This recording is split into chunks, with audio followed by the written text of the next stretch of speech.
ಹಾವೇರಿ ಜಿಲ್ಲೆಗೆ ಸ್ವಾಗತ ಸುಸ್ವಾಗತ. ಗೈಸ್ ನಾನು ಬಂದ್ಬಿಟ್ಟು ಒಂದು ಸಿದ್ದೇಶ್ವರ ದೇವಾಲಯ ಹತ್ರ ಇದ್ದೀನಿ. ಟೈಮ್ ಬಂದ್ಬಿಟ್ಟು 1 ಗಂಟೆ ಆದರೆ ಆಗ್ತಾಯಿದೆ. ಸೊ ಈ ದೇವಸ್ಥಾನ ಬಂದ್ಬಿಟ್ಟು ಒಂದು ಸುಕ್ಕು ಕಲ್ಲುಗಳಿಂದ ಕಲ್ಯಾಣ ಚಾಲುಕ್ಯರ ಒಂದು ಶೈಲಿಯಲ್ಲಿ ನಿರ್ಮಿಸಲಾಗಿರುವಂತಹ ದೇವಸ್ಥಾನ ಇದು. ಈ ದೇವಾಲಯ ಬಂದ್ಬಿಟ್ಟು ಒಂದು ಕಲ್ಯಾಣ ಚಾಲುಕ್ಯರ ಅರಮನೆ ಕೂಡ ಆಗಿದೆ. ವಿಕ್ರಮಾದಿತ್ಯ ಕಾಲದಲ್ಲಿ ಒಂದು ಸಿದ್ದೇಶ್ವರ ದೇವಾಲಯವನ್ನು ಒಂದು ಸಿದ್ದೇಶ್ವರ, ಸ್ವಯಂಭೂ ಮತ್ತು ಪುರಸೀಶ್ವರ ಮತ್ತು ವಿಷಪರಹರಿ ಎಂಬ ನಾನಾ ಹೆಸರುಗಳಿಂದ ಒಂದು ಶಾಸನಗಳಲ್ಲಿ ಒಂದು ಉಲ್ಲೇಖಿಸಲಾಗಿದೆ ಅಂತ ಕರೀತಾಯಿದ್ರು. ಮತ್ತು ಆಗತಾದ ಒಂದು ಈ ದೇವಾಲಯವು ತಳವಿನ್ಯಾಸದಲ್ಲಿ ಗರ್ಭಗೃಹ, ಅಂತರಾಳ ಮತ್ತು ವಿಶಾಲವಾದ ಮುಖಮಂಟಪಗಳನ್ನು ಹೊಂದಿದೆ. ದೇವಾಲಯವು ತನ್ನ ವಾಸ್ತು ವೈಶಿಷ್ಟ್ಯಗಳಿಂದ ನೋಡುಗರ ಗಮನಕ್ಕೆ ಒಂದು ಸೆಳೆಯುತ್ತದೆ. ಈ ಮಂಟಪವು 3 ಕಡೆಗಳಿಂದ ಪ್ರವೇಶಿಸಬಹುದು. ಈ ದೇವಾಲಯವನ್ನು ಒಂದು ಪಶ್ಚಿಮಕ್ಕೆ ಮುಖ ಮಾಡಿರುವುದು ನಾವು ಗಮನಿಸುತ್ತೇವೆ. ಮತ್ತು ಗರ್ಭಗೃಹದ ಚಿತ್ತಾರಕರವಾಗಿದೆ. ಮತ್ತು ಗರ್ಭಗೃಹ ಬಂದ್ಬಿಟ್ಟು ಚಿತ್ತಾರಕರವಾಗಿದೆ. ಗೈಸ್ ಇಲ್ಲಿ ಮುಂದೆ ಬರ್ತಾ ಇದೆಯಲ್ಲ, ಇವೆಲ್ಲ ಒಂದು ಸಮಾಧಿಗಳಾಗಿರುವಂಥದ್ದು. ಇದೆಲ್ಲನೂ ದೇವಸ್ಥಾನದ ಒಂದು ಥರ ಕಾಣಿಸುತ್ತೆ ನಿಮಗೆ. ಅಂತರವಾದ ಬಾಗಿಲುವಾಡನ್ನು ಸುಂದರವಾದ ಮಕರಂದದಲ್ಲಿ ಒಂದು ಅಲಂಕರಿಸಲಾಗಿದೆ. ಅಂದರೆ ಮಕರ ತೋರಣದಲ್ಲಿ ಒಂದು ಅಲಂಕರಿಸಲಾಗಿದೆ. ಇದು ನೋಡಿ ಗೈಸ್ ಯಾವ ಥರ ಒಂದು ಕೆತ್ತನೆ ಮಾಡಿದೆ ಅಂತ ಹೇಳ್ಬಿಟ್ಟು ಕಲಾಕೃತಿಗಳಲ್ಲೇ ಕಲಾಕೃತಿಗಳು ನಿಮ್ಗೆ ನೋಡ್ತಕ್ಕಂಥದ್ದು. ಗೈಸ್ ಇದು ಬಂದ್ಬಿಟ್ಟು ಇದೇ ದೇವಸ್ಥಾನ. ಮೇಯ್ನಾಗಿ ಅಂತರಾಳ ನಿಮ್ಗೆ ಹೇಳಿದ್ನಲ್ವ, ಅಂತರವಾದ ಬಾಗಿಲುವಾಡನ್ನು ಒಂದು ಸುಂದರವಾದ ಮಕರ ತೋರಣದಿಂದ ಒಂದು ಅಲಂಕರಿಸಲಾಗಿದೆ. ನೋಡ್ಬೋದು ನಿಮ್ಗೆ ಹತ್ರ ಕಾಣಿಸಿದೆ ಅಂತ ಹೇಳ್ಬಿಟ್ಟು ಕಲಾಕೃತಿಗಳು. ಆಗಿನ ಒಂದು ಇದು ಕೆತ್ತನೆ ಮಾಡಿರೋಂಥದ್ದು ಇವಾಗ ಯಾವ ಒಂದು ಇದು ಕೂಡ ಒಂದು ತಿಳ್ಕೊಳಕ್ಕಾಗೋದಿಲ್ಲ, ಯಾವ ಥರ ಒಂದು ಕೆತ್ತನೆ ಮಾಡ್ತಾರೆ ಅಂತ ಹೇಳ್ಬಿಟ್ಟು. ಆರ್ಕಿಯಾಲಜಿಕಲ್ ಡಿಪಾರ್ಟ್ಮೆಂಟ್ಗೆ ಗೊತ್ತಿಲ್ಲ ಹೆಂಗೆ ಕೆತ್ತನೆ ಮಾಡಿದ್ದಾರೆ ಅಂತ ಹೇಳ್ಬಿಟ್ಟು. ಸೊ ಇದೇ ಬಂದುಬಿಟ್ಟು ಒಂದು ಡಿಸೈನಿಂಗ್ ಯಾವ ಥರ ಮಾಡಿದ್ದಾರೆ ಅಂತ ಹೇಳ್ಬಿಟ್ಟು. ಇದು ಹೆಚ್ಚಿನ ಮಾಹಿತಿಗಾಗಿ ಇದನ್ನು ವೀಕ್ಷಣೆ ಮಾಡಿ ನೀವು. ಇದೇ ಒಳಗಡೆ ಇರುವಂತಹ ದೇವರು ನಿಮಗೆ ಕಾಣಿಸ್ತಾ ಇರೋದು. ಮತ್ತು ನಂದಿ ಆದರೆ ನಿಮ್ಗೆ ಕಾಣಿಸುತ್ತೆ. ಮತ್ತು ಅಂತರಾಳ ನಂದಿಯ ಒಂದು ಶಿಲ್ಪವಿದ್ದು ಮತ್ತು ಆದಿಶಕ್ತಿ ಶಿಲ್ಪಗಳಿವೆ ನೋಡುವುದಕ್ಕೆ ಒಂದು. ಸರ್ ನಮಸ್ತೆ. ನಮಸ್ತೆ ಸರ್, ನಿಮ್ಮ ಹೆಸರು? ನಮ್ಮ ಹೆಸರು ಗಣೇಶ. ಸರ್, ಈ ದೇವಸ್ಥಾನ ಹೆಸರೇನು ಸರ್? ಈ ದೇವಸ್ಥಾನದ ಹೆಸರು ಉಗ್ರ ನರಸಿಂಹ. ಉಗ್ರ ನರಸಿಂಹ ಅಂತ ಹೇಳ್ಬಿಟ್ಟು. ಸೊ ವಿಶೇಷತೆ ಏನು ಸರ್ ಇದು ದೇವಸ್ಥಾನದ? ಏನಂದ್ರೆ ಇದು ಭಾಳ ಪುರಾತತ್ವ ಕಾಲದ್ದು. 11ನೇ ಶತಮಾನದಾಗ ಕಟ್ಟಿದ್ರು. ಜಕಣಾಚಾರ್ಯ ಎಲ್ಲ ಮಾಡಿದ್ರು. ವಯಸ್ಸಾದರು ಆಮೇಲೆ ಚಾಲುಕ್ಯರ ಕಾಲದಾಗ ಆಗಿರೋದು ದೇವಸ್ಥಾನ ಇದು. ಸರ್ ಇದೆಲ್ಲ ಏನು ಸರ್ ಈ ಥರ ಕಾಣಿಸುತ್ತೆ? ಇವೆಲ್ಲ ಕೆಲಸ ಮಾಡೋ ಮುಂದೆ ಇದು ಮಾಡಿದ್ದು. ಆಕರ್ಷಣೀಯವಾಗಿ ಅಂತ ಕಾಣಿಸುತ್ತೆ. ಭುವನೇಶ್ವರಿ ಅತಿ ಮಹತ್ವವಾಗಿದೆ ದೇವರು ಬಂದ್ಬಿಟ್ಟು. ಇದರಲ್ಲಿ ನವರಂಗಗಳಲ್ಲಿ ಗಣಪತಿ, ವಿಷ್ಣು ಒಂದು ಇರ್ತಾರೆ. ಮತ್ತು ಯಜ್ಞೋಪವೀತ ಮತ್ತು ಸೂರ್ಯದೇವರ ವಿಗ್ರಹಗಳನ್ನು ಕೋಷ್ಟೆಗಳಲ್ಲಿ ಒಂದು ಇಡಲಾಗಿದೆ. ನೋಡ್ತಾ ಇದ್ದೀರಲ್ವಾ ಯಾವ ಥರ ಕಾಣಿಸ್ತಿದೆ ಅಂತ ಹೇಳ್ಬಿಟ್ಟು. ಈ ಕಲ್ಲುಗಳಾದರೆ ಡಿಸೈನಿಂಗ್ ನೋಡಿ ಯಾವ ಥರ ಇದೆ ಅಂತ ಹೇಳ್ಬಿಟ್ಟು ಎಲ್ಲ ಡಿಸೈನಿಂಗ್. ಈ ದೇವಸ್ಥಾನ ಯಾವಾಗ ಸ್ಟಾರ್ಟ್ ಆಯಿತು ಅಂದರೆ ಯಾವಾಗ ಕಟ್ಟಿದ್ರು ಈ ದೇವಸ್ಥಾನನ? ಇದು ಕಟ್ಟಿದ್ದು ಅಂಕರು ನಮಗೆ ಮಾಹಿತಿ ಇಲ್ರಿ. 11ನೇ ಶತಮಾನದೊಳಗೆ ಆಗಿದ್ದಂತ ಎಲ್ಲರೂ ಹೇಳ್ತಾರೆ. ಪುರಾತತ್ವ ಕಾಲದ ದೇವಸ್ಥಾನ ಇದು. ಮತ್ತೆ ಯಾರು ಒಂದು ನಿರ್ಮಾಣ ಮಾಡಿದರು ಈ ದೇವಸ್ಥಾನ? ಜಕಣಾಚಾರ್ಯ ಕಟ್ಟಿದ್ರಿ ಇದು. ಅವರು ಚಾಲುಕ್ಯರ ಕಾಲದಾಗ ಆಗಿದ್ದು. ಸರ್, ಅಲ್ಲಿ ಮುಂದೆ ಒಂದು ಮರ ಇದೆ ನಿಮ್ಗೆ, ಅಲ್ಲಿ ಮುಂದೆ ಕಾಣಿಸುತ್ತೆ. ಸೊ ಆ ಮರ ವಿಶೇಷತೆ ಏನು ಸರ್ ಅಲ್ಲಿ? ಅದು ಬನ್ನಿ ಮರ ರೀ ಅದು. ಬನ್ನಿ ಮರ ಅದು ಮೂಕಾಗಿದ್ದಕ್ಕೆ ಈ ಕಡೆ ಹೊಸ ಬನ್ನಿ ಗಿಡ ಮರ ಹಚ್ಚಿದೆ. ಅದು ಹಳೆಯದಿತ್ತು. ಏನು ಸರ್ ಅದ್ರ ಉಪಯೋಗಗಳು? ಅದು ಎಲ್ಲ ಪೂಜೆ ಗೀಜೆ ಎಲ್ಲ ಮಾಡ್ತಾರೆ ರೀ ಬನ್ನಿ ಮರಕ್ಕೆ. ಬನ್ನಿ ಮರದ ಪೂಜೆ ಎಲ್ಲ ಮಾಡ್ತಾರೆ. ನವರಾತ್ರಿಗೆ ಬಂದು 9 ದಿವಸ ಬನ್ನಿ ಗಿಡ ಪೂಜೆ ಮಾಡಕ್ಕೆ ಬರ್ತಾರೆ ಹೆಣ್ಮಕ್ಳು ಆರತಿ ತಗೊಂಡು. ಸರ್, ಈ ಕಲ್ಲು ಏನು ಕಲ್ಲಲ್ಲಿ ಆ ಒಂದು ಕಟ್ಟಡಗಳಾಗಿರ್ಬೋದು, ಮತ್ತು ನಿಮ್ಗೆ ಅಲ್ಲಿ ಮುಂದೆ ಕಾಣಿಸ್ತಾ ಇರೋ ಒಂದು ಶಿಲ್ಪಿಗಳು ಮತ್ತು ಆ ಕಂಬಗಳು ಅದೆಲ್ಲನೂ ಕಮಾನುಗಳು ಥರದನ್ನು ಆರ್ಕಿಯಾಲಜಿಕಲ್ ಡಿಪಾರ್ಟ್ಮೆಂಟ್ ಪ್ರಕಾರ. ಸೊ ಅದು ಎಲ್ಲನೂ ಏನು ಗೊತ್ತಾಗ್ತಾಯಿಲ್ಲ. ಇದು ನಿಮ್ಗೆ ಕಾಣಿಸೋದು ಬಂದುಬಿಟ್ಟು ಇಲ್ಲಿ ಮುಂದೆ ಬಂದುಬಿಟ್ಟು ಒಂದು ಡೈಮಂಡ್ ಶೇಪಲ್ಲಿ ಇರತಕ್ಕಂಥದ್ದು. ಆಗಿನ ಕಾಲದಾಗ ಏನು ಮಾಡಿದ್ದು ಅನ್ನೋದು ಈಗಿನವ್ರಿಗೆ ಯಾರಿಗೂ ಗೊತ್ತಿಲ್ಲ ಸರ್ ಇವು. ಹಂಗೆ ಹೌದ್ರಿ. ಅವಾಗ ಈಗ ಇತ್ತಿತ್ತಾಗ ನಾವೆಲ್ಲ ನೋಡಕ್ಕೆ ಕುಂತಿಂದ ನಾವರ ಏನು ಭಾಳ ಅಂದ್ರೆ ಒಂದು 60 ವರ್ಷದಾಗ ಎಲ್ಲ ಮುಚ್ಚಿಟ್ಬಿಟ್ಟಿದ್ದಾರೆ ಅಂತ. ಅದ್ರ ಬಗ್ಗೆ ಏನು ಆ ಒಂದು ಮಾಧ್ಯಮ ಯಾವ ಥರ ಅವ್ರಿಗೆ ವರ್ಕ್ ಆಗುತ್ತೆ ಅನ್ನೋದು ಮುಚ್ಚಿಬಿಟ್ಟಿದ್ದಾರೆ ಅಂತ ಹೇಳ್ತಾರೆ. ಅದೇ ಜನಗಳಿಗೆ ಗೊತ್ತಾಗ್ಬಾರ್ದು ಅಂತ ಹೇಳ್ಬಿಟ್ಟು ಅದನ್ನು ಮುಚ್ಚಿರೋದು ಅಂತ ಹೇಳ್ತಾರೆ. ಅದು ನಿಜನಾ ಸರ್? ಇರ್ಬೋದು ಸರ್.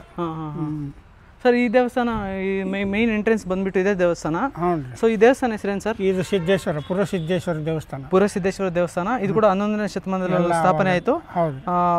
ಸ್ಥಾಪನೆ ಮಾಡಿದವರು ಇವರು ಸ್ಥಾಪನೆ ಮಾಡಿದವರು ಅವರೇ ಜಕಣಾಚಾರ್ಯ ಕಟ್ಟಿದ್ದಾರೆ. ಜಕಣಾಚಾರ್ಯರು ಒಂದು ಸ್ಥಾಪನೆ ಮಾಡಿದ್ದವರು. ಸೊ ಇವಾಗ ಒಳಗಡೆಗಾದ್ರೆ ಹೋಗೋಣವಾ? ಒಳಗಡೆಗೆ ಹೋಗಿದ ತಕ್ಷಣ ನಿಮಗೆ ಒಂದು ಈ ಥರ ಒಂದು ಕಾಣಿಸುತ್ತೆ. ಈ ಮೇಲೆ ಎಲ್ಲ ಒಂದು ಡಿಸೈನ್ ಆರ್ಕಿಟೆಕ್ಚರ್ ಡಿಸೈನ್ ಆದರೆ ಕಾಣಿಸುತ್ತೆ ನಿಮಗೆ. ಇಲ್ಲಿ ಮುಂದೆ ಬಂದಿದ ತಕ್ಷಣ ನಮಗೆ ಈ ಕಂಬಗಳಿದೆಯಲ್ಲ, ಇದ್ರ ವಿಶೇಷತೆ ಏನು? ಇವು ಕಂಬಗಳು ವಿಶೇಷತೆ ಏನಕ್ಕೆ ಅವ್ರು ಮಾಡಿದ್ವು. ಇವು ಜಕಣಾಚಾರ್ಯ ಕಟ್ಟಿದ್ವು. ಇವೆಲ್ಲ ಡಿಸೈನ್ ಮಾಡಿ ಕಂಬಗಳನ್ನು ದೇವಸ್ಥಾನದಲ್ಲಿ. ಸರ್ ಇಲ್ಲಿ ಒಂದು ದೇವರಿಗೆ ಆಪೋಸಿಟ್ ಆಗಿ ಒಂದು ಗಣೇಶ ಇದ್ದಾರೆ. ಸೊ ಅದಕ್ಕೆ ಕಾರಣ ಏನಾದರೂ ಹೇಳ್ತೀರಾ? ಇಲ್ಲೇ ಫಸ್ಟಿಗೆ ನಂದಿ ಇತ್ತು ಇದು. ನಂದಿ ಇತ್ತು, ಅದು ಭಿನ್ನಾಗಿದ್ದಕ್ಕೆ ಆ ಜಾಗದಲ್ಲಿ ತಂದು ಗಣೇಶನ ಇಟ್ಟಾರ್ರಿ. ಗಣೇಶನ ಇಟ್ಟವ್ರು ಆಪೋಸಿಟ್. ಅಲ್ಲಿ ಒಳಗಡೆ ಹೊಸ ನಂದಿ ಇಟ್ಟಿದ್ದಾರೆ. ಒಳಗಡೆ ಇರೋ ದೇವರು ಅದು ಈಶ್ವರ. ನಂದಿ. ಆಮೇಲೆ ಈ ಸೈಡ್ ಸಿದ್ದೇಶ್ವರ ಅದ. ಈ ಕಡೆ ಸಿದ್ದೇಶ್ವರ ಇದ್ದಾರೆ. ಇಲ್ಲಿ ಕಾಣಿಸ್ತಾರಲ್ವಾ ಸಿದ್ದೇಶ್ವರ. ನೋಡಿ ಗೈಸ್, ಒಳಗಡೆ ಆದರೆ ಸಿದ್ದೇಶ್ವರ ಸ್ವಾಮೀಜಿಗಳಾದ್ರೆ ಇದ್ದಾರೆ. ಇಲ್ಲಿ ನಂದಿ ಮತ್ತು ನಂದಿ ಅಲ್ಲಿರೋರು ಆ ದೇವರು ಈಶ್ವರ. ಅಲ್ಲಿ ನಿಮ್ಮ ಮುಂದೆ ಕಾಣಿಸ್ತಿದಾರಲ್ಲ ಅವರೇ ಈಶ್ವರ ಒಂದು ದೇವರು. ಗೈಸ್ ಯಾವ ಥರ ಒಂದು ಆರ್ಕಿಟೆಕ್ಚರ್ ಮಾಡಿದ್ದಾರೆ ಅಂತ ಹೇಳ್ಬಿಟ್ಟು ನನಗೆ ನೋಡ್ತಾ ಇದ್ರೇ ಒಂಥರ ಇದಾಗ್ತಾಯಿದೆ. ಈಗಿನ ಕಾಲದಲ್ಲಿ ಯಾರೂ ಮಾಡೋಕ್ಕಾಗಲ್ಲ ಈ ಥರ. ತುಂಬ ಕಷ್ಟ ಆದರೆ ಆಗುತ್ತೆ. ನೀವು ನೋಡ್ಬೋದು ಯಾವ ಥರ ಕಾಣಿಸುತ್ತೆ ಅಂತ ಹೇಳ್ಬಿಟ್ಟು ಈ ಆರ್ಕಿಟೆಕ್ಚರ್ ಎಲ್ಲ. ಸರ್ ಮೇಲೆ ಹಾಕಿರೋದು ಇದು ಮೇಲ್ಗಡೆ ಇವೆಲ್ಲ ಹೂವಿನ ಡಿಸೈನ್ ರೀ. ಇವು ಬ್ರಹ್ಮ ವಿಷ್ಣು ಮಹೇಶ್ವರ. ಸರ್ ಮುಂದೆ ಕಾಣಿಸ್ತಾ ಇರೋದು? ಮುಂದೆ ಕಾಣ್ತಿರೋದು ಅದು ಆ ಕಡೆ ಮಗ್ಗಲ ಇದು ಅದಾವ್ರಿ. ಅಷ್ಟಮಾತೃಕೆಗಳು ನವಗ್ರಹ. ಅಷ್ಟಮಾತೃಕೆಗಳು ನವಗ್ರಹಗಳು ಆ ಥರ ಎಲ್ಲ ಡಿಸೈನ್ಸ್ ಎಲ್ಲ ನಿಮ್ಗೆ ಕಾಣಿಸುತ್ತೆ. ನೀವು ನೋಡ್ಬೋದು ಈ ಕಡೆ ಕೂಡ ಒಂದು ಫ್ಲವರ್ ಡಿಸೈನ್ಸ್ ಆದರೆ ನಿಮ್ಗೆ ಕಾಣಿಸುತ್ತೆ. ಮತ್ತು ಎಲ್ಲನೂ ಈ ಕಡೆ ಎಲ್ಲ ಫ್ಲವರ್ ಡಿಸೈನ್ಸ್ ಹಾಕಿದ್ದಾರೆ. ಸೊ ಇಲ್ಲಿ ಬಂದುಬಿಟ್ಟು ಇಲ್ಲಿ ಕೂಡ ಒಂಥರ ಫ್ಲವರ್ ಡಿಸೈನ್ಸ್ ಆದರೆ ಹಾಕಿದ್ದಾರೆ. ಯಾವ ಥರ ಒಂದು ಕೆತ್ತನೆ ಮಾಡಿದ್ದಾರೆ ನೋಡಿ ಗೈಸ್, ನಿಮ್ಗೆ ಯಾವ ಥರ ಕಾಣಿಸುತ್ತೆ ಅಂತ ಹೇಳ್ಬಿಟ್ಟು ನೋಡಿ. ಪೂರ್ತಿ ಆ ಥರ ಇದೆ ಅಂತ ಹೇಳ್ಬಿಟ್ಟು. ಮತ್ತು ಇಲ್ಲಿ ಬಂದುಬಿಟ್ಟು ಇಲ್ಲಿ ಸರ್ ಅಷ್ಟಮಾತೃಕೆಗಳು. ಇವರೇ ಅಷ್ಟಮಾತೃಕೆಯರು ನೋಡಿ. ಎಷ್ಟು ಯಾವ ಥರ ಒಂದು ಕೆತ್ತನೆ ಮಾಡಿದ್ದಾರೆ ಅಂತ ಹೇಳ್ಬಿಟ್ಟು. ಸರ್ ಇದು ಯಾವ ಥರ ಒಂದು ಕೆತ್ತನೆ ಮಾಡಿದ್ದಾರೆ ಸರ್ ಇದನ್ನು? ಆವಾಗ ಮಾಡಿದ್ವಿ ರೀ, ಅವ್ರು ಜಕಣಾಚಾರ್ಯ ಮಾಡಿದ್ವಿ ರೀ. ಅವ್ರು ಮಾಡಿರೋಂತಹ ಒಂದು ಕೆತ್ತನೆಗಳು ನೋಡಿ. ಇಲ್ಲಿ ಕೂಡ ನಿಮ್ಗೆ ಅದರ ಕಾಣಿಸುತ್ತೆ. ಮತ್ತು ಈ ಒಂದು ದೇವಸ್ಥಾನ ವಿಶೇಷತೆ ಏನು ಸರ್? ವಿಶೇಷತೆ ಅಂದರೆ ಈಶ್ವರನ ದೇವಸ್ಥಾನ. ಒಳಗಡೆ ನೆಮ್ಮದಿ ಇದೆ, ಶಾಂತಿ ಇದೆ. ಗೈಸ್ ಅಲ್ಲಿ ನೋಡಿ ಗೈಸ್ ಯಾವ ಥರ ಇದೆ ಅಂತ ಹೇಳ್ಬಿಟ್ಟು. ಒಂದು ಆರ್ಕಿಟೆಕ್ಚರ್ ಆದರೆ ನಿಮ್ಗೆ ಯಾವ ಥರ ಕಾಣಿಸುತ್ತೆ ಅಂತ ಹೇಳ್ಬಿಟ್ಟು. ಮತ್ತು ಇಲ್ಲೇನೋ ಒಂದು ಭಾಷೆ, ಏನೋ ಒಂದು ಭಾಷೆದಲ್ಲಿ ಬರೆದಿದ್ದಾರೆ, ಒಂದು ವಚನಗಳು, ಏನೋ ಒಂದು ಮಾಹಿತಿ ಆದರೆ ಬರೆದಿದ್ದಾರೆ. ಇವೆಲ್ಲ ಒಂದು ಅರ್ಥ ಆಗಲ್ವಲ್ಲ ನಮಗೆಲ್ಲ, ಏನು ಭಾಷೆದಲ್ಲಿ ಬರೆದಿದ್ದಾರೆ ಅಂತ ಹೇಳ್ಬಿಟ್ಟು. ಸೊ ಮತ್ತು ಇಲ್ಲೇನು ಸರ್ ಇದರ ವಿಶೇಷತೆ ಏನು ಸರ್? ಈ ಕಡೆ ಆಂಜನೇಯ ಸ್ವಾಮಿ. ಆಂಜನೇಯ ಸ್ವಾಮಿ ಇಲ್ಲಿ ನಿಮ್ಗೆ ಕಾಣಿಸೋದು ಬಂದುಬಿಟ್ಟು. ಓಕೆ, ಇವಾಗ ಓವರಾಲಾಗಿ ನೋಡ್ಕೊಂಬರೋಣ ಯಾವ ಥರ ಇದೆ ಅಂತ ಹೇಳ್ಬಿಟ್ಟು. ಮತ್ತು ಇದೇನು ಶಿಲ್ಪಿಗಳು ಎಲ್ಲ ಕೆತ್ತಿದ್ವು ಅವರೇ, ಮಾಡಿದ್ವು ಅವರೇ. ಅವರು ಇದು ಹೆಸರುಗಳೇನಾದ್ರು ಗೊತ್ತಾ ಸರ್ ನಿಮಗೆ? ಏನು ಹೆಸರು ಏನಲ್ರಿ, ಇವೆಲ್ಲ ಆನೆಗಳು, ಸಿಂಹ, ಆಮೇಲೆ ಇವೆಲ್ಲ ಇವು ಆನೆ, ಈ ಥರ ಎಲ್ಲ ತುಂಬ ಆದರೆ ನಿಮಗೆ ಕಾಣಿಸುತ್ತೆ. ನೀವು ನೋಡ್ಬೋದು ಯಾವ ಥರ ಇದೆ ಅಂತ ಹೇಳ್ಬಿಟ್ಟು. ಎಲ್ಲನೂ ಪ್ರತಿಯೊಂದು ಗಣೇಶ ಅಲ್ಲಿ ಮೇಲೆ ಆಗಿರ್ಬೋದು ನೋಡಿ, ನಿಮ್ಗೆ ಯಾವ ಥರ ಕಾಣಿಸುತ್ತೆ ಅಂತ ಹೇಳ್ಬಿಟ್ಟು. ಪ್ರತಿಯೊಂದೂ ಇಲ್ಲಿ ನೋಡಿ ಯಾವ ಥರ ಒಂದು ಕೆತ್ತನೆ ಮಾಡಿದ್ದಾರೆ ಅಂತ ಹೇಳ್ಬಿಟ್ಟು. ಪ್ರತಿಯೊಂದು ಆರ್ಕಿಟೆಕ್ಚರ್ ಆದರೆ ಇದಕ್ಕೊಂದು ಕಲೆನೇ ಇದೆ. ಇಲ್ಲಿ ಗಣೇಶ ಅದನ್ರಿ. ಅಲ್ಲಿ ಗಣೇಶ ಒಂದು ಗೋಪುರ ಮೇಲೆ ಆದರೆ ಒಂದು ಕೂತ್ಕೊಂಡಿರೋಂಥ ಒಂದು ಸನ್ನಿವೇಶ.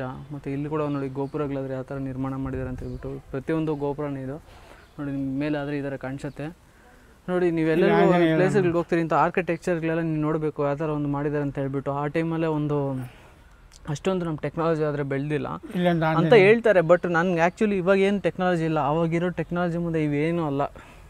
ಅವಾಗ ಆ್ಯಕ್ಚುಲಿ ಟೆಕ್ನಾಲಜಿ ಅಂದರೆ ಅವಾಗಿತ್ತು ನೋಡಿ.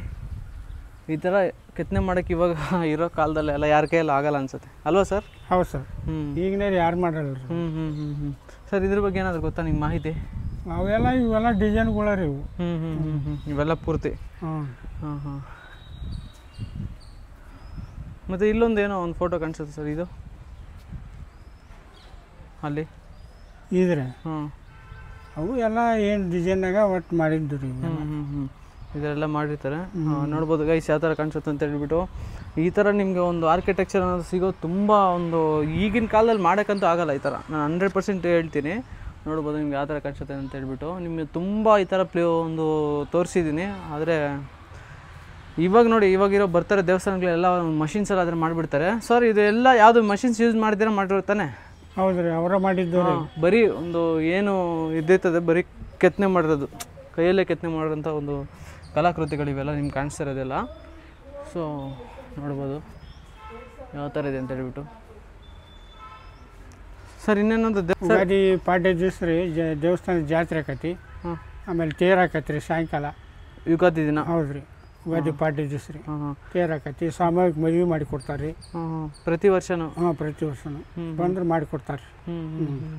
ಆ ಥರ ಎಲ್ಲ ಮಾಡುತ್ತೆ. ಮತ್ತು ಪೂಜೆಗಳು ಪ್ರತಿದಿನ ಮಾಡ್ತಾ ಇರ್ತೀರಾ? ಹೌದು ರೀ, ಪ್ರತಿದಿನ ಬೆಳಿಗ್ಗೆ ಪೂಜೆ ಮಾಡ್ತಾರೆ. ಆ್ಯಕ್ಚುಲಿ ನೀವೇ ಪೂಜೆ ಮಾಡೋದಲ್ಲ? ನಾವಲ್ರಿ, ಆಚಾರ್ಯ ಇದ್ದಾರೆ. ಓಕೆ ಗೈಸ್, ಇದು ಬಂದುಬಿಟ್ಟು ಬನ್ನಿ ಮರ ಅಂತ ಹೇಳ್ಬಿಟ್ಟು ಎಲ್ಲ ದೇವಸ್ಥಾನಗಳ ಮುಂದೆ ಇದ್ರೆ ಇರುತ್ತೆ, ನೀವು ನೋಡಿರ್ತೀರ. ಸೊ ಈ ದೇವಸ್ಥಾನ ಮುಂದೆ ಕೂಡ ಆದರೆ ಇದೆ. ಈ ದೇವಸ್ಥಾನಕ್ಕೆ ಬಂದುಬಿಟ್ಟು ಮೇಯ್ನಾಗಿ ಒಂದು ಪೂಜೆಗಳೆಲ್ಲ ಮಾಡ್ತಾ ಇರ್ತಾರೆ. ಸೊ ಹಬ್ಬ ಒಂದು ಹರಿದಿನಗಳಲ್ಲಿ ಮತ್ತು ಒಂದು ಶಿವರಾತ್ರಿ ದಿನ ಆದರೆ ತುಂಬ ಒಂದು ಮಾಡ್ತಾ ಇರ್ತಾರೆ. ಸೊ ಅವಾಗ ಬಂದುಬಿಟ್ಟು ಇದನ್ನು ನೆಟ್ಟಿರೋದು ಮೇಯ್ನಾಗಿ. ಮತ್ತು ಆ ಒಂದು ಮರ ಬಂದುಬಿಟ್ಟು ಭಿನ್ನ ಹೋಗಿರೋ ಕಾರಣದಿಂದ ಇಲ್ಲಿ ಮತ್ತೆ ಒಂದು ನೆಟ್ಟಿದ್ದಾರೆ. ಸೊ ಹೇಳಿದ್ನಲ್ವಾ, ಶಿವರಾತ್ರಿ ದಿನ ಆದರೆ ತುಂಬ ಒಂದು ಸೆಲೆಬ್ರೇಷನ್ ಆದರೆ ಚೆನ್ನಾಗಿ ಮಾಡ್ತಾರೆ ಅಂತ ಹೇಳ್ಬಿಟ್ಟು. ಸೊ ಅವಾಗ ಬೇಕಾಗುತ್ತೆ. ಅದೇ ಅಲ್ಲದೆ ಅಮಾವಾಸ್ಯೆಗೆ ಹುಣ್ಣಿಮೆಗೆಲ್ಲ ತುಂಬ ಒಂದು ಜಾತ್ರೆ ಥರ ಆದರೆ ಮಾಡ್ತಾರೆ, ಅಂದರೆ ಒಂದು ಹಬ್ಬ ಥರ ಮಾಡ್ತಾರೆ, ಜಾತ್ರೆ ಅನ್ಕೋಬೇಡಿ. ಸೊ ನೋಡಿದ್ರಲ್ವಾ ಯಾವ ಥರ ಅನಿಸ್ತು ಅಂತ ಹೇಳ್ಬಿಟ್ಟು. ಎಲ್ಲ ಒಂದು ಹಾವೇರಿ ನೋಡಿದ್ರೆ ಲೈಕ್ ಮಾಡಿ, ಶೇರ್ ಮಾಡಿರ್ತಾರೆ, ಒಂದು ಕಾಮೆಂಟ್ ಮಾಡಿ. ಮತ್ತು ಅದೇ ಥರ ಈ ವಿಡಿಯೋಗೆ ಒಂದು 1000 ಕಾಮೆಂಟ್ಸ್ ಮಾಡಿ ವೈರಲ್